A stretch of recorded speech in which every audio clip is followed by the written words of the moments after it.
Achievement Overview. Hello everyone, this is Globku, and I'm here with the achievement overview for Remember Me. We're gonna cover all 50 achievements. If you want to skip the video ahead, there's annotations on the video that go to the achievement that you want to see. There's also time links in the description, so you can use that. We're gonna start with some unmissable achievements, the ones that you unlock by simply playing the story mode. Then we've got 3 difficulty achievements, then we're gonna get the collectibles out of the way really fast at the start of the guide, followed by achievements that you can get on all or any episodes that you play, and then we're gonna go with one episode at a time, starting on episode 1, followed by episode 2, episode 3, episode 4, all the way through episode 8. Alright, let's do this! Remember Me has 14 unmissable achievements. By simply playing the story mode, you will unlock all of these. You cannot miss them. You'll also unlock another 1, 2, or 3 achievements depending on the difficulty that you've played on. Please remember that difficulty though, because once you're done with the story, you'll be able to go back and load the episodes for the achievements, and if you don't pick the same difficulty, your achievement progress might be erased.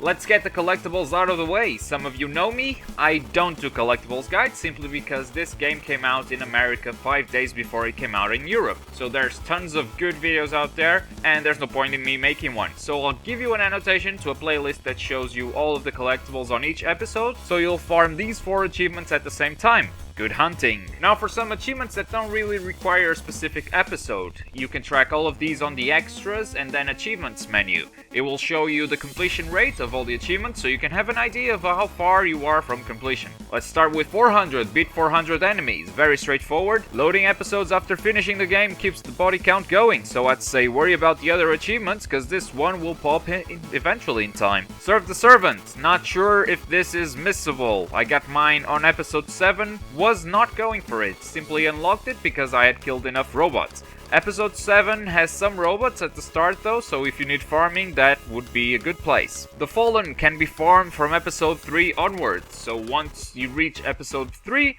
start looking out for leapers on walls and shoot them. If you do it every time you encounter wall leapers, you shouldn't have to farm this at all. Fiat Lux, you have to beat 15 stranglers without using the sense and DOS. Stranglers are those invisible leapers that you need light to see. There's a bunch of them at the start of episode 6, so that's a good place to farm them. Just don't use the sense and DOS. The shield is down. Again, not sure if this is actually missable. I got this on episode 6 without really trying, and can be farmed on any level starting on episode 5. Shoot those shields down.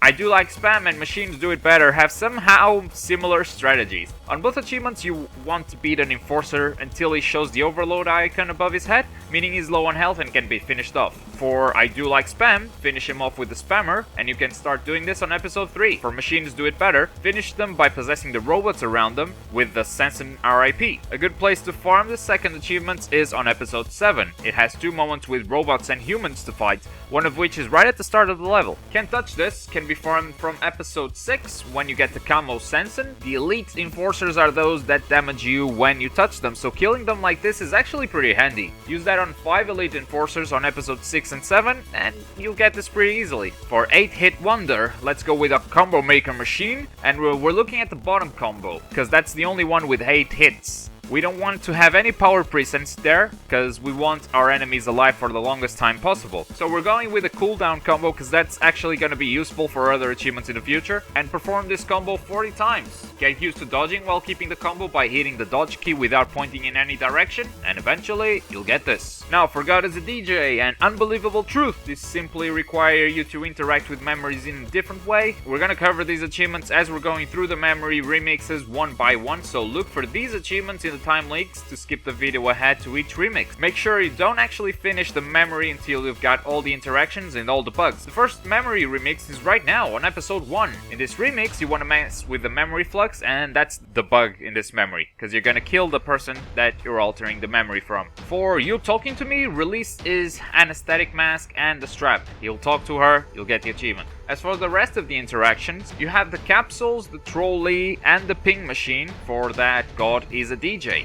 Moving on to episode 2. This is the first time you encounter drones, so you can get droning by numbers. All you have to do is die 5 times on the drone. I thought that was a sort of stupid achievement, so I only got it later in the game because I just couldn't believe that dying was the way to get it, but turns out, yeah, it is. Towards the end of the episode, you fight Kid Christmas, and if you defeat him in less than 5 minutes, you get float like a butterfly. You want to get a cooldown cooldown combo going so you can activate the Sense and Fury as often as you can and clear the quick time event at the end of the fight. It's not hard, 5 minutes is a lot, I got this on my first go without really trying. Episode 3 is a great place to farm Lord of the Ring.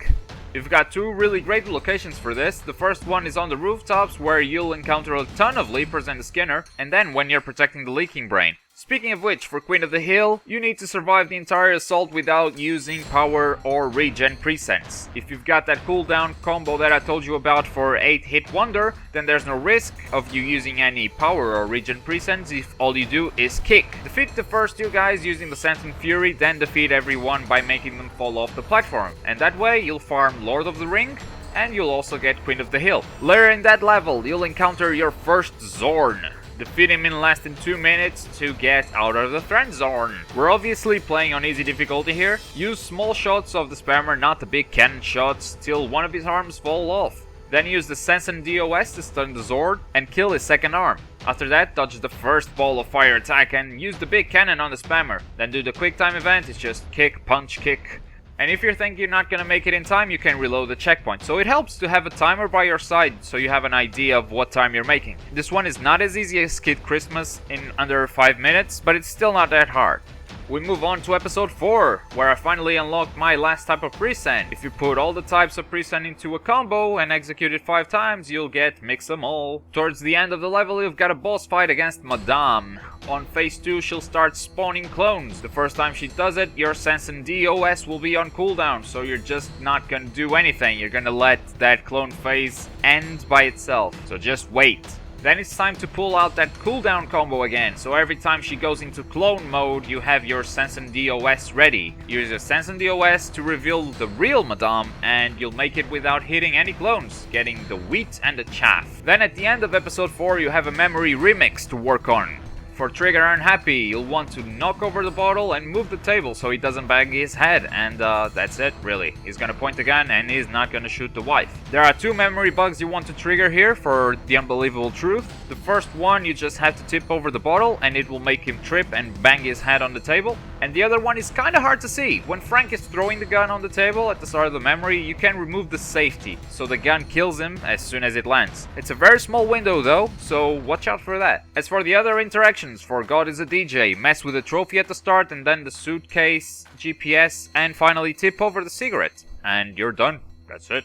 On episode 5, we're gonna get dropping L-bombs. It's not required that you have 2 focus bars, but it will help. Get that cooldown combo going, you're gonna need that. When you have enough focus, throw a logic bomb, followed by a cooldown combo, and if you land it correctly, it should remove the cooldown on the bomb immediately. Throw the second bomb, and achievement. For Happy Birthday, we're going to have the girls miss the accident on this memory remix. This can be done by simply cracking the front window of the car, but apparently the achievement doesn't pop there. So what you actually have to do is open the handbag first and then activate checks. That will make Lilin all happy and stuff, and just wait for the memory to end. There's a memory bug here. All you need to do is deactivate the airbag at the start so Scylla dies in the crash. That's it. As for the rest of the interactions, all you need to do is turn on the LCD screen, because all the other interactions like the cup holder and the windshield are both required for you to get through this memory and continue the story. Onward to episode 6, where you get Rust in Peace. After you start getting those flashbacks at the place you had your memory stripped away from you, there's a point where she says, I recognize this zone. It nearly scared me to death. and you look to the left and you shoot the guy. That's it.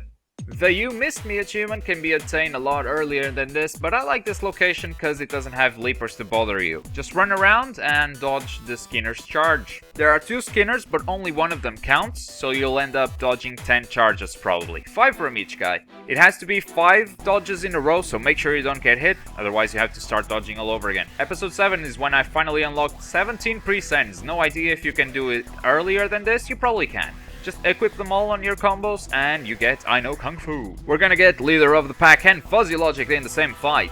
When you're fighting the 2 Mourners, you're gonna beat the first one without killing any Leapers. If you use the cooldown combo, you shouldn't do much damage, reducing the risk of killing them. Use your Sense and DOS when available, go to the Mourner and unleash some power combos on him.